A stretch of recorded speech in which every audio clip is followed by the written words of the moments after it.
Yo, what's up? It's July 19th, 2025, and it's about a little past 5:30, almost 5:45, and I'm gonna just show you guys one of my favorite stretches. It's for glutes mainly, and I can show you some other stuff too. And I'm also gonna talk about why I'm doing it outside. That's a big topic.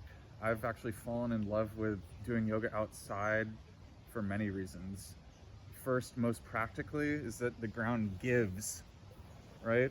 So if I'm gonna do something where like my ankle or my knee or some like hard thing might be like pressed up against the ground. So if I'm stretching my glutes, you do pigeon stretch, right? My ankle might be against something hard, right? So if I'm on a yoga mat, which is soft, a little bit soft on a hard floor, it might be a little more painful and the ground's not going to give as much.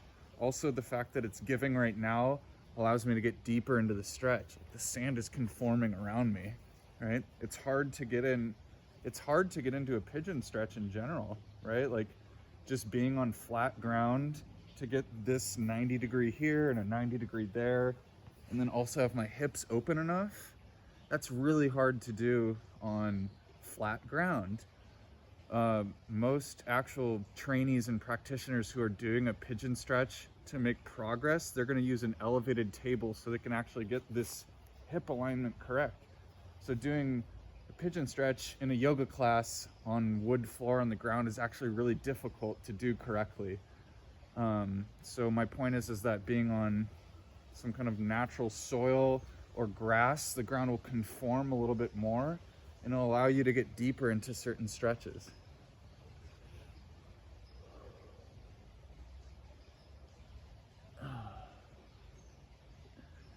I also think it's a good time to make the point that, in my opinion, I don't think the goal of yoga should necessarily, or at least for me, I've noticed that it's best if the goal is just to keep my breathing deep rather than trying to get super deep physically into the pose, right? I remember when I first started out yoga, it was all about like, oh, I'm gonna jack so deep into this pose, I want my hamstrings to be so blah.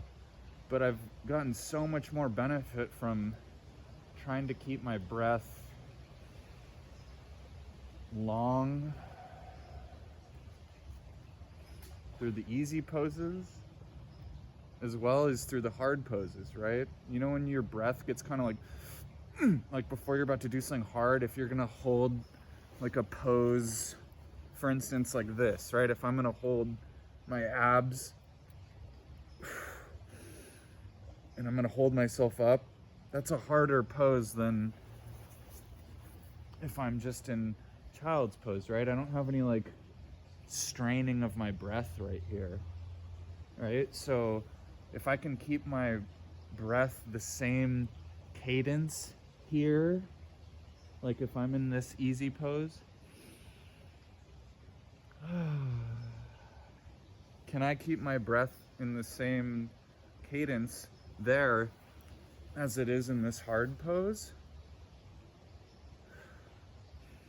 You should be able to keep your breath the same. And then that's what should guide you to how deep you should go in a pose. If my breath is too strained, then that means maybe I'm going a little too far.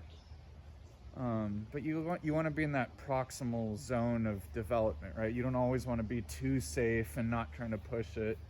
You kind of have to know what you're doing, which is why it's good to ask people who know better than you and to practice it for yourself and to think for yourself. But yeah, so I'm gonna move to the other side here and just wanted to drive home the point that I think doing yoga out in nature is amazing. I think being in nature is so good for you and it's peaceful. I don't have anyone here who's like staring at me and I'm not doing a performance for anyone else.